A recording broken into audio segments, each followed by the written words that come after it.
buka firman Tuhan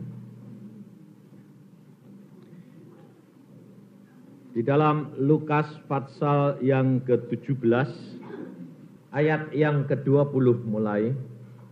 Demikian firman Tuhan, atas pertanyaan orang-orang Farisi, apabila kerajaan Allah akan datang?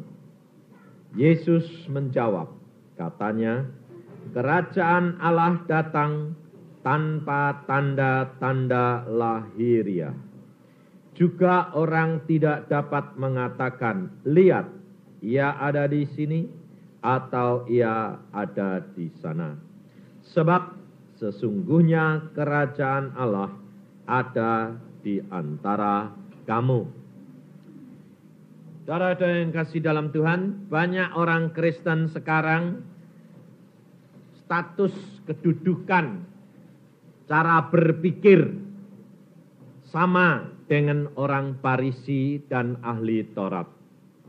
Tetapi kita kerap kali jadi orang Kristen menyadari bahwa saudara dan saya pasti kalau ditanya mau seperti orang Farisi dan ahli Taurat, saya yakin tidak ada orang satu di sini yang berani bilang mau, tidak ada toh. Takut semua toh, tidak mau toh. Tapi apakah saudara sadar bahwa saudara ini ternyata sama persis sama orang Farisi dan ahli Taurat? Coba kita periksa. Jadi kita periksa diri kita masing-masing. Karena selalu saya katakan, kekristenan itu tidak usah rombongan, saudara. Tapi saudara itu selalu senangnya itu rombongan. Kalau rame-rame itu rasanya gini loh. Selalu kalau saya tanya, senang rombongan, kalau sembahyang itu senang rombongan atau senang sendiri-sendiri? Hah? Sendiri. Kalau sendiri coba kuat berapa menit? Kalau sama-sama kuat berapa jam? Kuat mana? Kuat kalau sama-sama. Lalu alasan saudara bilang apa? Lidi kalau satu gampang putus. Kalau banyak kuat Pak Yusa. Saya bilang amin. Memangnya begitu. Bersatu kita teguh, bercerai kita. Tetapi konsep Alkitab, jalan ke surga lebar gitu, sempit. Jalan ke neraka. Nah sekarang jalan ke surga itu gandeng-gandengan Panda. Hah? Enggak. Lah kalau enggak berarti jalan sendiri-sendiri. Tapi kalau jalan sendiri takut. Enggak kuat. Kalau bersama-sama kan, kalau aku enggak kuat, digandeng orang lain. Ya toh? Betul lah? Nah, lalu saudara ini secara tidak sadar punya konsepnya konsep siapa? Konsep dunia, bukan konsepnya Yesus. Maka dari itu saya berkata, banyak orang Kristen yang tidak sadar bahwa dia masih hidup seperti orang Farisi dan ahli Taurat. Nah, kita periksa lagi. Di dalam ayat ke-20 ini, ada atas pertanyaan orang-orang Farisi, apabila atau kapan kerajaan Allah akan datang. Mengapa orang Farisi dan ahli Taurat bertanya khusus kepada Tuhan Yesus, kapan kerajaan Allah ini datang? Padahal yang dinamakan orang Farisi dan ahli Taurat adalah orang-orang yang belajar Alkitab, dinamakan ahli Taurat. Berarti dia ahli Alkitab. Nah, sekarang saudara jadi orang Kristen itu belajar Alkitab apa enggak? Hah? Belajar toh? Kalau enggak belajar itu sudah enggak masuk orang Kristen. Karena orang Kristen cuma hanya datang, cuma dengar, pulang. Itu bukan orang Kristen. Orang Kristen adalah dengar firman dan pelaku firman. Nah, Itu orang Kristen. Nah sekarang saudara jadi orang Kristen mesti belajar Alkitab. Karena Alkitab ini firman Tuhan. Nah, kenapa orang Farisi dan ahli Taurat ini sudah belajar Alkitab dan bahkan dikatakan ahli. Tetapi kenapa dia tanya sama Yesus? Kapan kerajaan Allah itu datang? Karena ternyata setelah dipelajari Alkitab ini, mereka tidak pernah mendapatkan tanda-tanda. Tidak pernah dapat melihat bahwa kerajaan Allah sudah datang. Karena apa? Kerajaan Allah berbicara seluruhnya terpusat kepada Yesus Kristus. Kerajaan Allah sudah datang. Tetapi kenyataan orang ahli Taurat dan orang Farisi tanya sama Yesus karena dia tidak dapat mengerti bahwa pusat kerajaan Allah adalah Yesus. Kalau kita kerap kali nyanyi, dapat Yesus, dapat segala-galanya. Maka dari itu saudara, pada waktu saya ada di Israel, kemudian di sana itu kan tur terus dari pagi sampai sore, sampai sore. Jalan banyak dan lelah. Lalu kalau orang itu sudah jalan terus, lalu ketemu tempat tidur, kira-kira rasanya kayak apa? Hah? Waduh, ini loh tempat yang paling saya rindukan. Saat itu, betul toh? Sebab tempatnya AC dan di hotelnya itu AC. Saya sampai di hotel, saya bilang, aduh Tuhan, ini loh tempat yang paling nyaman saat ini. Kita letakkan tubuh geledat di tempat tidur, langsung terus ngorok. Hilang. Karena apa? Nikmat sekali. Betul? Lalu pada waktu itu 3:30 pagi dibangunkan Tuhan. Bangun, bayang. Kira-kira kalau saudara capek luar biasa, tidur enak, dibangunin gitu, jawaban pertama apa? Bilang apa? Oh ya Tuhan, aku mau datang. Wong aku cinta Engkau. Bisa bilang gitu? Ayo jujur.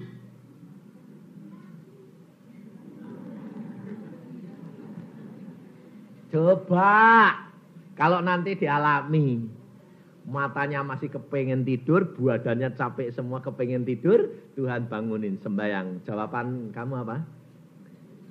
Persis jawaban saya. Ngantuk Tuhan.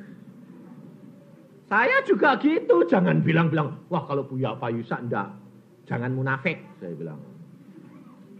Yusak juga manusia biasa, sebab firman Tuhan berkata tidak ada manusia yang baik. Pada waktu itu saya jawab gini, ngantuk Tuhan. Selalu Tuhan kita itu Tuhan yang rendah hati dan panjang sabar. Tetapi dia selalu cuma 2 atau 3 kali. Setelah itu kamu tidak mau, Tuhan jalan lewat. Dia raja di atas segala raja sudah mau turun, mau rendahkan diri, mengunjungi kamu, terserah kamu. Pada waktu itu saya berkata, ngantuk Tuhan. Lalu Tuhan ngomong begini, aku datang mengunjungi kamu mau datang kepadaku enggak? Oh mau, saya bilang. Kalau mau ya bangun. Iya, saya bangun. Saya sembahyang. Jadi terus saya berkata gini, aku mengucap syukur Tuhan karena Engkau itu Allah yang rendah hati dan lemah lembut. Mau tahu keadaanku. Tuhan berkata, kamu ini di mana Yusak? Oh ya, aku ini di mana ya? Karena orang capek tidur enak, baru tidur enak bangun, mana inget?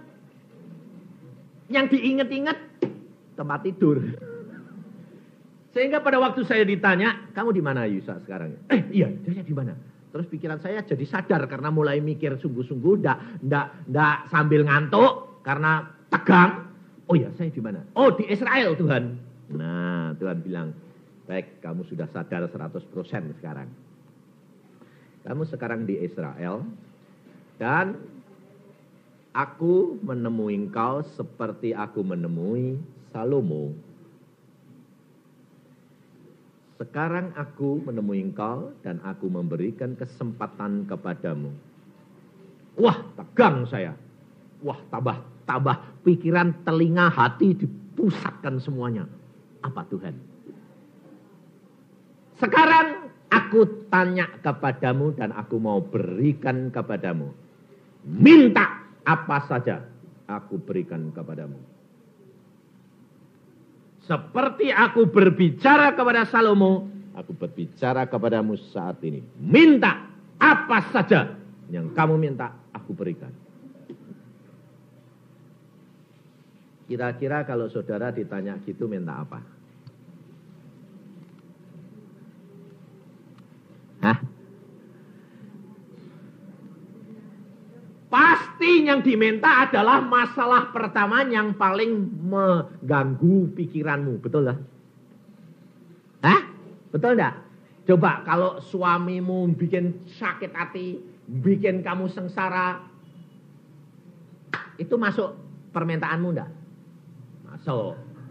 Anak-anak, ekonomi, kesehatan, kalau seandainya pada saat itu kamu sedang teler karena sakit, apalagi kalau sudah divonis dokter kanker, ganas, terus yang diminta pertama kali pasti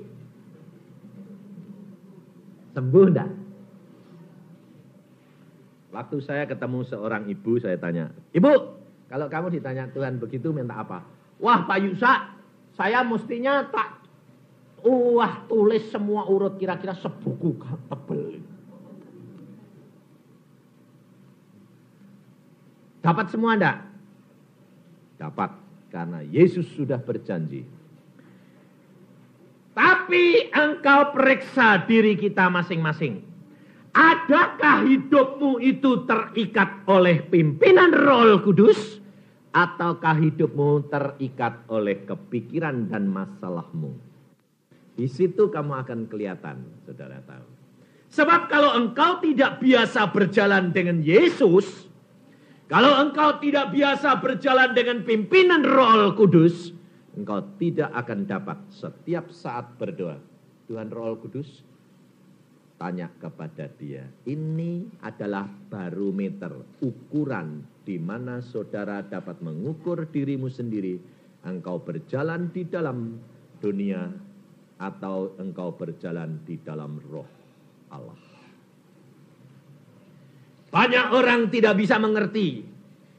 Dan saya pun tidak bisa mengerti kalau tidak mengalami secara pribadi dengan Tuhan. Maka pada waktu itu, karena saya dari kecil sudah dididik Tuhan jatuh bangun sampai gepeng.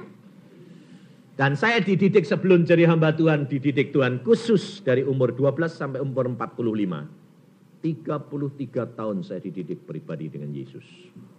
Dan suruh baca Alkitab, suruh alami. Suruh baca Alkitab, suruh alami. Sampai akhirnya saya berkata, wah Tuhan gepeng sungguhan. Sebab saya nakal. Saya mau mengalami semuanya. Saya mau mengalami bahwa Allah itu Allah yang maha kuasa. Benar, kuasa. Tunjukkan kalau engkau sungguh kuasa. Loh, saudara jadi orang Kristen belum pernah nakal seperti saya. Nyobai Tuhan, nantang Tuhan. Loh, ini gila-gilaannya saya. Tuhan bilang, jangan kamu lakukan. Sengaja saya lakukan. Saya bilang, buktiin kuasa mana. Gila enggak? Maka saya bilang, Tuhan itu cari orang gila. Karena apa? Kalau orang gila sembuh, pasti setia. Betul enggak? Tapi kalau orang enggak pernah aneh-aneh, nurut Tuhan bilang, iya ya, tapi iyanya ya mulut. Karena apa? Punya penyakit asma. Katanya si Neneng tadi lo ya, bukan saya yang ngomong. Asal mangap. Artinya ya, tapi hatinya ndak. Orang asma itu kan gitu tuh, tapi ndak napas. Tapi ndak napas, ndak. Cuma mangap-mangap tapi ndak masuk. Karena apa? Pembuluh pernapasannya nyempit. Hidup kekristenan kita harus mengalami secara nyata. Dan pada waktu itu saya berdoa kepada Tuhan Roh Kudus. Sebab apa? Sebab Alkitab berkata Roh Kudus ada di dalam kamu. Dan dia akan menolong kamu. Akan memimpin kamu dalam seluruh kebenaran. Sekarang Yesus Tuhan tanya, siapa yang tahu maksud dan kehendaknya Tuhan Yesus? Roh Kudus, bukan saya. Lalu saya berdoa, Tuhan Roh Kudus minta apa? Tolong dong Tuhan, pimpin ini bagaimana? Aku minta apa ini? Mau minta karunia? Ya dek bener dek salah. Mau minta kekayaan? Salomo jatuh kekayaannya. Karena kayanya, istrinya jadi banyak. Dan dia akhirnya menyembah berhala karena istrinya. Wah, salah lagi. Minta apa Tuhan? Wah, akhirnya Roh Kudus, saya tanya. Tuhan Roh Kudus minta apa? Roh Kudus mengarahkan. Ini perhatikan. Roh Kudus adalah seorang penolong. Dia tidak menetapkan, tetapi dia mengarahkan. Kalau kita menyanyi, Tuhan menetapkan langkah-langkah orang. Nah, yang Tuhan yang mana yang menetapkan? Hah? Roh Kudus atau Yesus? Yesus. Kalau Roh Kudus penolong. Kalau Yesus suamiku. Loh, betul dah? Kamu ini calon pengantin perempuan Yesus dah? Iya. Nah, jadi suamimu siapa? Kepala rumah tangga. Yang menetapkan siapa? Yesus. Tapi Roh Kudus adalah perlunya Roh Kudus memuliakan Yesus. Sebab Roh Kudus penolong. Ibu-ibu ini punya nama siapa?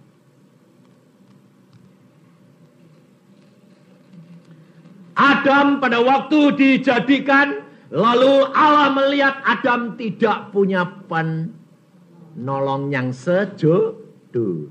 Lalu Allah berkata, Adam, aku jadikan perempuan ini dan berikan kepadamu sebagai penolong. Saudara tahu, ibu-ibu tahu, kalau engkau itu punya predikat, punya nama, punya jabatan, dinamakan penolong. Jadi status Anda seperti Roh Kudus. Tapi ibu-ibu kerap kali jadi pentung. Suami, kalau istri biasanya kalau istrinya pinter, lebih-lebih kalau istrinya yang pinter cari duit. Kalau istri pinter cari duit, pasti punya suami yang tidak pinter cari duit. Pasti. Kenapa? Itu sudah hukum alam. Kalau tidak begitu, tidak sejodoh. Lah kalau pinter sama pinter, bubar anake kocar kacir. Ya dah. Jadi kalau yang satu pinter, mesti dikasih jodoh yang tidak pinter. Supaya saling melengkapi. Itu keadilan Allah. Tapi kalau ibu-ibu yang pintar cari jodoh, kok cari jodoh. Kalau ibu-ibu yang pintar bekerja cari duit, lalu bilang apa sama orang-orang? Bagaimana dengan suami Anda? Itu golongan untuk jadi pelayan anak-anak.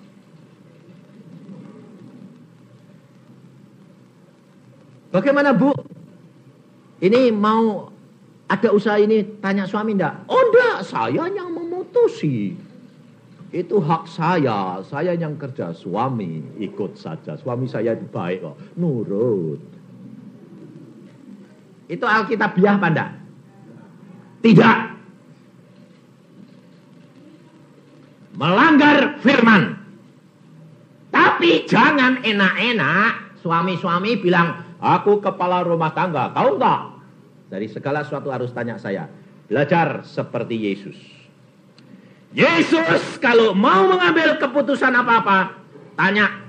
Dia mesti orang itu tanya kepada Roh Kudus, penolong. Sebab tujuan daripada Roh Kudus selalu memuliakan Yesus. Tujuan daripada ibu-ibu harus mengagungkan rumah tanggamu dan nama suamimu. Tapi suami tidak dapat diagungkan tanpa istri. Saudara tahu? Ini Roh Kudus fungsinya luar biasa. Maka dari itu Yesus pada waktu itu bertanya kepada saya bertanya kepada Roh Kudus. Dan Roh Kudus mengarahkan. Dia berkata kepada saya begini. Siapa yang memanggil kamu menjadi hamba Tuhan? Tuhan Yesus. Siapa yang memberi kamu kekuatan untuk mampu melakukan tugas yang Tuhan berikan? Yesus Tuhan. Siapa yang memilih kamu? Yesus Tuhan.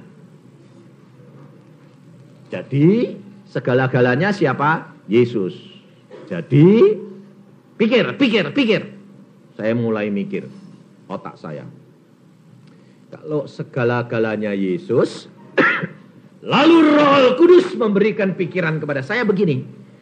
Kalau dalam rumah tangga anak tergantung kepada bapak, oh ngerti saya, ngerti Tuhan, ngerti saya bilang. Terus saya bilang, jadi saya kalau bisa menyenangkan hatinya Yesus, saya dapat segala-galanya dong Tuhan. Ya, sekarang jawab. Saya mau menjawab, saya bilang, Tuhan Yesus, saya mau minta satu perkara. Tuhan belum jawab, saya belum ngomong, Tuhan Yesus ya sudah mesem-mesem. Sama saya mesem-mesem. Apa? Coba katakan. Loh, kenapa kok Tuhan kok mesem-mesem? Lah Tuhan sudah tahu jawaban wong Roh Kudus yang ngajari. Lalu saya berkata, saya minta satu perkara. Apa? Karunia daripadamu. Tidak minta banyak. Minta apa? Minta karunia untuk dapat menyenangkan hatimu setiap saat. Tidak minta yang lain. Aku minta satu perkara untuk dapat menyenangkan hatimu Tuhan Yesus setiap saat. Dan pada waktu itu Tuhan Yesus manggut-manggut dan dia berkata begini. Berbahagialah engkau hambaku. Salomo minta hikmat, dia jatuh karena hikmat. Salomo minta segala-galanya, dia diberikan, tetapi jatuh karena segala-galanya. Tetapi jikalau engkau minta kepadaku, menyenangkan hatiku, mana mungkin kau jatuh. Kalau saya menyenangkan hatinya Yesus, tidak pernah berbuat dosa. Betul enggak? Karena mau berdosa, Roh Kudus bilang, kamu tidak boleh berbuat dosa, karena kamu harus menyenangkan hatinya Yesus. Oh iya Tuhan. Lalu kalau kita menyenangkan hatinya Yesus setiap saat, bertanya kepada pimpinan Roh Kudus, Yesus bilang apa? Kalau engkau menyenangkan hatiku, Yusa, apa saja yang aku punya, engkau punya. Sebab Alkitab berkata di dalam Yohanes 15 ayat 7, jikalau engkau di dalam aku, firmanku di dalam kamu, minta apa saja aku akan berikan kepadamu. Loh, saudara tahu? Tapi kenapa Yesus ditanya oleh orang Farisi perkara ini? Karena orang Farisi ahli Taurat, dia belajar firman, tetapi dia tidak bisa lepas pikirannya dari perkara-perkara duniawi. Orang Kristen zaman sekarang datang ke persekutuan, cari hamba Tuhan, yang dicari apa? Kesembuhan, berkat. Betul enggak? Ayo. Saya kerap kali ditanyai orang gini, Pak Yusa tolong berdoa buat saya. Ada apa? Tolong tanyakan Tuhan. Perusahaan saya bangkrut, Pak. Ayo. Kalau itu mau datang sama Tuhan itu yang dicari siapa? Tuhan. Kemudian tujuannya apa? Motivasinya apa? Perkara dunia lagi enggak? Iya, supaya perusahaannya maju. Supaya untung, supaya diberkati. Padahal rahasia firman berkata, cari kerajaan surga serta kebenarannya lebih dahulu. Semuanya akan ditambahkan. Kita harus rubah konsep hidup kita. Kepercayaan kita. Pengikutan kita akan Yesus. Kalau saudara lakukan firman, saudara akan luar biasa. Benar. Jangan seperti orang Farisi dan ahli Taurat. Berpikir hanya perkara-perkara dunia. Semua akan diberikan oleh Tuhan sekaligus. Karena Yesus sendiri menjawab setelah itu. Ayat 21. Ayat 20. Yesus menjawab katanya. Kerajaan Allah datang tanpa tanda-tanda lahiriah. Juga orang tidak dapat mengatakan, lihat ia ada di sini atau ia ada di sana. Sebab sesungguhnya kerajaan Allah ada di antara kamu.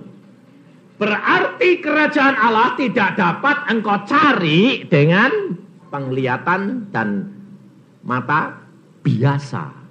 Tetapi kita harus mengalami secara pribadi sampai itu berbuah di dalam kehidupan kita. Dan kita mengatakan bahwa Allah luar biasa. Contohnya ibu tadi bersaksi bagaimana?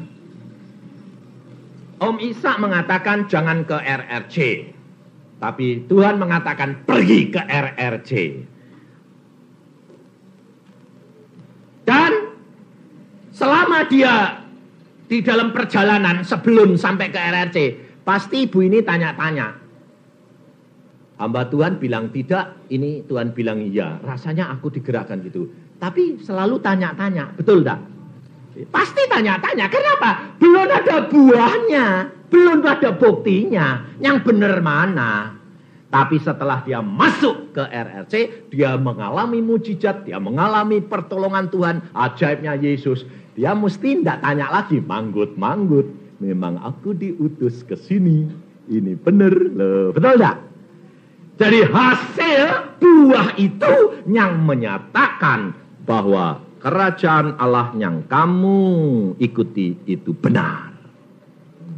Maka dari itu saudara, selalu saya katakan, Yesus berkata, pohon dilihat buahnya. Setiap perkataan kita dilihat buahnya. Kalau tidak berbuah, bukan daripada Tuhan. Maka dari itu, jangan menyalahkan hamba Tuhan, jangan menyalahkan orang lain. Tapi pribadi kita hubungannya dengan Yesus. Dan engkau harus punya pengalaman. Dan firman ini masukkan, tumbuhkan, jalankan. Dan siram terus dengan doa. Dan apa terjadi? Berbuah. Dari buahnya akan dilihat. Dan kalau ibu tadi sudah memetik buahnya dan merasakan seumur hidup, dia tidak akan lupa pengalaman itu bersama dengan Yesus. Dan mati pun untung, dan dia selalu berkata, rasanya masih muda. Karena memang hidup kekristenan itu muda terus, saudara. Sebabnya apa? Sebab jiwa dan roh kita itu tidak pernah jadi tua, tapi tubuh kita jadi tua. Kemampuan kita terbatas, tapi jiwa dan roh kita selalu berkembang terus. Saya asal ketemu orang, saya sekarang sudah 53, asal ketemu orang dia bilang, wah Pak Yusa, asal ketemu kamu kok mesem terus. Tambah muda, tambah muda, tambah muda. Saya bilang, amin. Tapi kalau saya ditanya orang, mau sampai umur berapa Pak Yusa? Saya cuma berapa? Saya cuma minta umur 60. 7 tahun lagi, saya kalau boleh Tuhan, aku menyelesaikan tugas dan aku mohon pulang. Anak saya barusan protes sama saya. Papa. Egois. Saya bilang, bukan egois nak, itu kerinduan ayahmu. Tetapi kalau Tuhan mengendaki diperpanjang, itu hak daripada dia. Jikalau engkau tidak kepengen ditinggal ayah cepat-cepat, senangkan hatinya Yesus. Dan Yesus akan memberi apa yang menjadi kehendakmu. Tapi kalau ayah ditanya, ayah selalu berkata, Tuhan 7 tahun lagi aku selesai ya Tuhan, pulang. Kenapa sih papa kok kepengen pulang? Papa tidak pernah dapat melupakan Firdaus dan tinggal bersama dengan Yesus. Sebab saya sudah dibawa ke sana, saya tinggal bersama dengan dia. Dan saya selalu merindukan bersama dengan dia. Kenapa? Karena dengan dia segala-galanya, saudara tahu. Kita menjadi orang Kristen harus punya pengalaman pribadi dengan dia. Kalau dia memerintah engkau tidak perlu takut. Kalau dia sudah bersabda pasti digenapi. Asalkan engkau setia kepada dia. Dia tidak pernah meninggalkan. Dia berkata, aku tidak akan tinggalkan kamu. Piatu, aku beserta dengan engkau sampai akhir zaman. Coba, kalau saudara renungkan. Kalau saya pikir secara manusiawi dan masih berpikir secara orang Farisi dan ahli Taurat. Enak jadi dokter atau enak jadi penginjil? Saudara jujur saja sekarang, saudara ini orang Kristen. Anak kecil saja ini loh ngomong, enak mana jadi dokter sama penginjil? Enak jadi dokter. Anak umur berapa itu? Sudah tahu. Sebabnya apa? Kalau dokter itu uangnya banyak, betul tak? Lah, sekarang kalau saudara punya anak, sudah jadi dokter, sudah kedudukannya sudah mulai nanjak, sudah beden, lalu lepas semuanya. Kira-kira saudara dukung dia atau puji Tuhan? Atau saudara bilang, oh. Seorang ayah yang dia kaya, anaknya jadi dokter, sudah anu. Kira-kira kalau dia mau lepas jadi dokter, jadi hamba Tuhan, ini ayah mikir enggak? Wah, nanti yang nanggung keluarganya siapa? Kalau enggak ada, terpaksa mesti aku turun tangan ini. Uangnya mesti ngalir. Wah. Kira-kira ayah itu ngomongnya bilang, puji Tuhan. Atau kamu sudah pikir-pikir, apa itu betul dari Tuhan? Ayo, jujur saudara coba. Ayah saya juga begitu. Ngomong apa? Apa? Tutup praktek. Iya, jadi hamba Tuhan. Siapa yang ngomong? Tuhan. Caranya ngomong bagaimana? Lu yang ngomong macam-macam. Melalui mimpi, melalui tanda-tanda, melalui suara. Wah, apa betul? Lalu saya bilang, lu papa ini kan ahli Alkitab, papa khotbah, papa majelis. Kok enggak? Wah, belum ngalami aku. Nah iya, saya bilang itu. Tapi sekarang ayah saya, saudara tahu, luar biasa. Sejak saya khotbah di Ciloto, waktu dia turut retreat, ayah duduk di belakang, Tuhan berkata, aku jamah.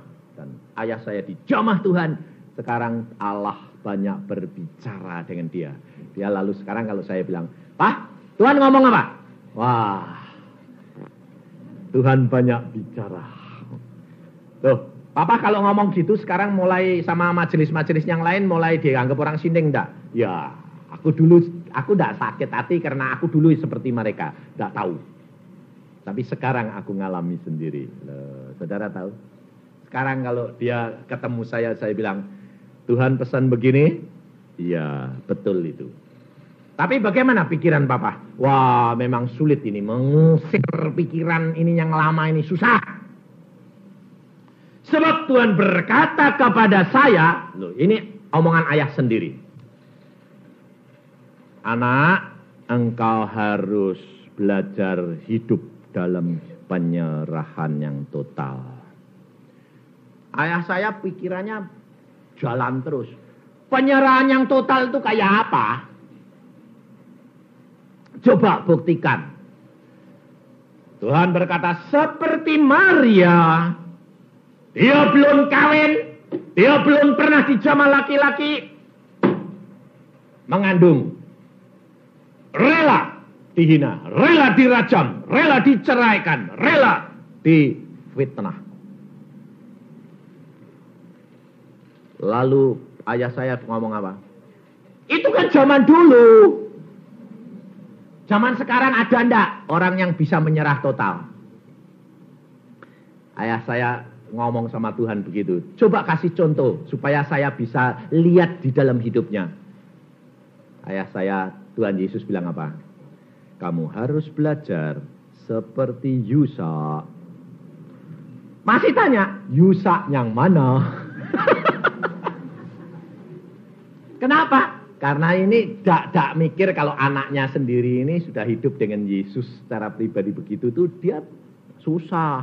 Wong anak, siapa orang tua mau kalah sama anaknya? Ayo jujur. Ya dah, tidak mau dah.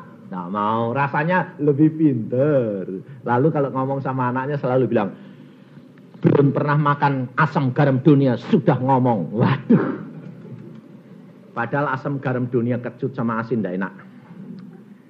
Lalu Tuhan berkata, Yusa. Yusa sama mana? Yusa anakmu.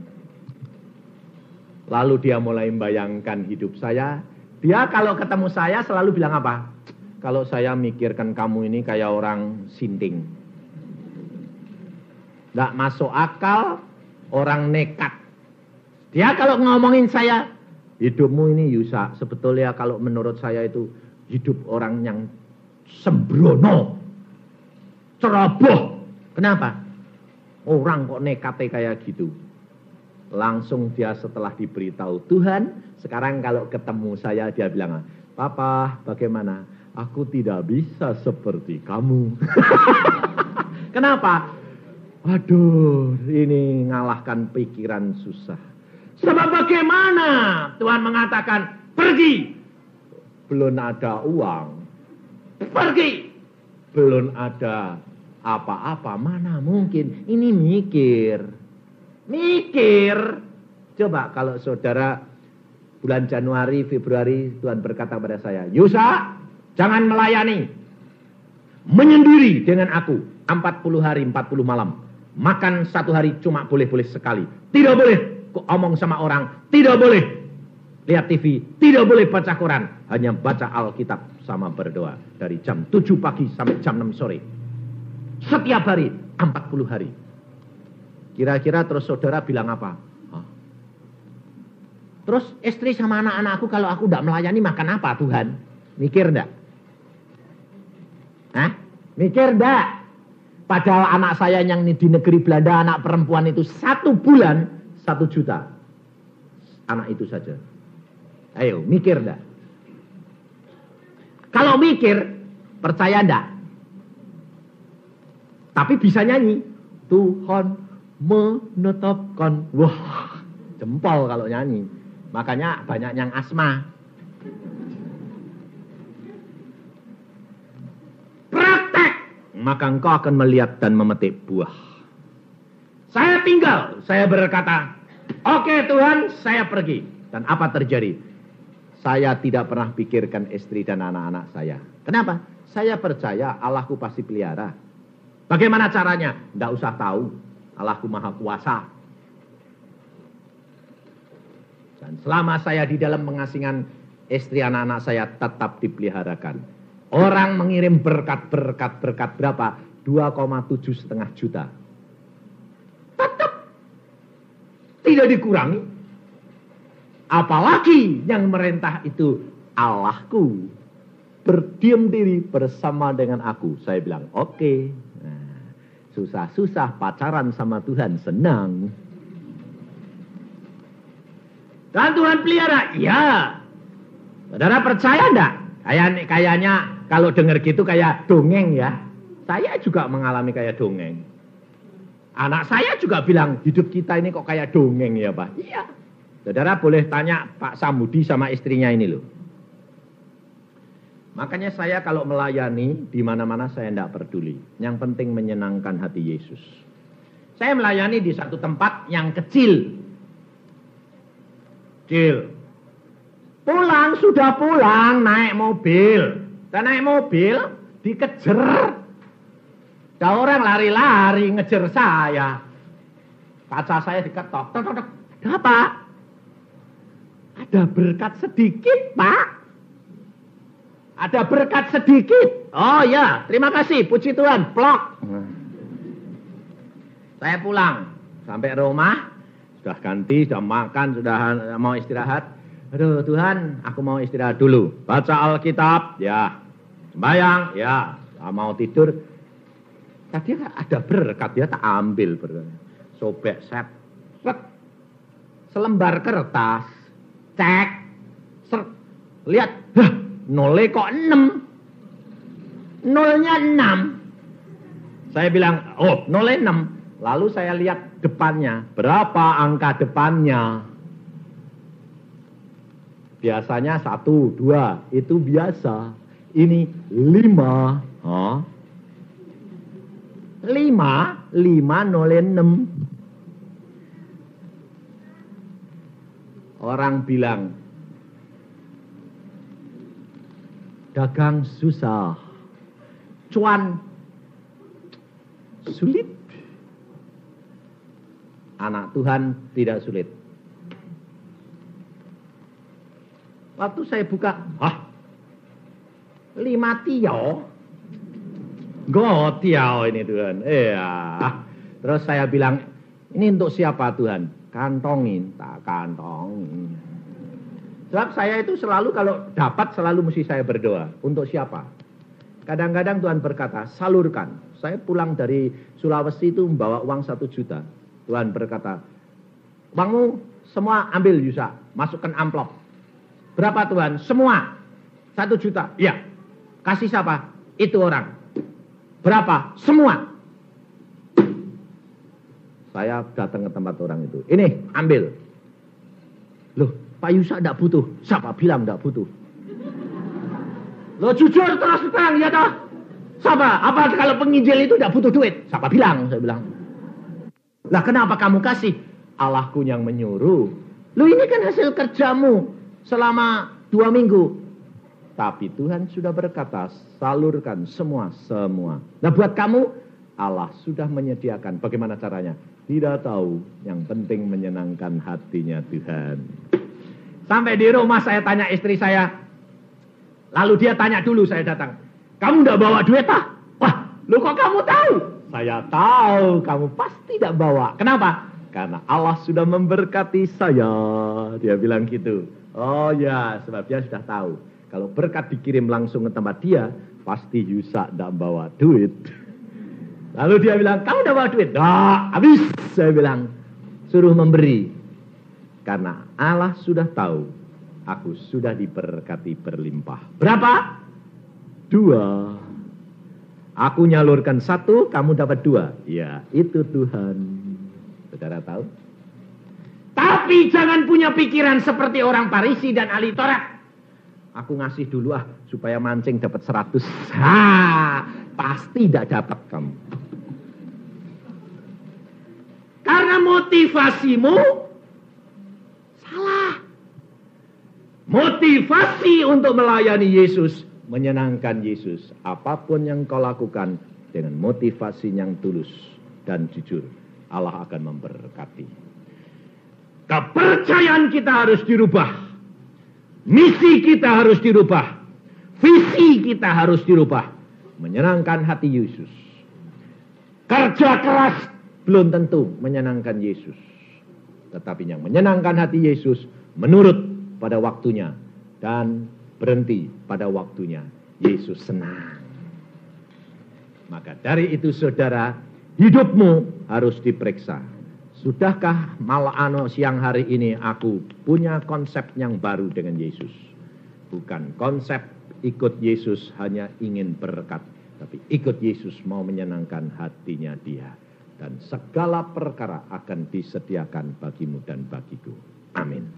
Tuhan, firman-Mu sudah hamba sampaikan, dan anak-anak-Mu pada saat ini sudah mendengar, dan sekarang tiba waktunya Tuhan Roh Kudus Engkau periksa anak-anak-Mu. Kalau sampai saat ini mereka masih punya konsep untuk menyenangkan dirinya sendiri, untuk memperalat Tuhan, dan tidak untuk menyenangkan hatinya Tuhan, ampuni Tuhan.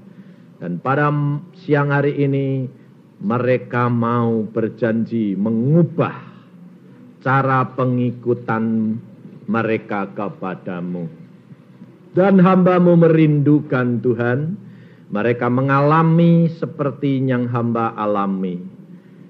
Supaya tiap-tiap pribadi punya pengalaman dengan Engkau, dan menjadi saksi-Mu yang hidup di tengah-tengah dunia ini. Karena hamba percaya bahwa Engkau tidak pernah meninggalkan kami. Engkau selalu tepat pada waktunya menolong kami. Engkau tahu segala kebutuhan dan keperluan kami. Engkau tahu segala sakit penyakit kami. Engkau tahu segala kekurangan dan ekonomi kami. Engkau tahu problema kami. Engkau tahu kerinduan kami, Tuhan.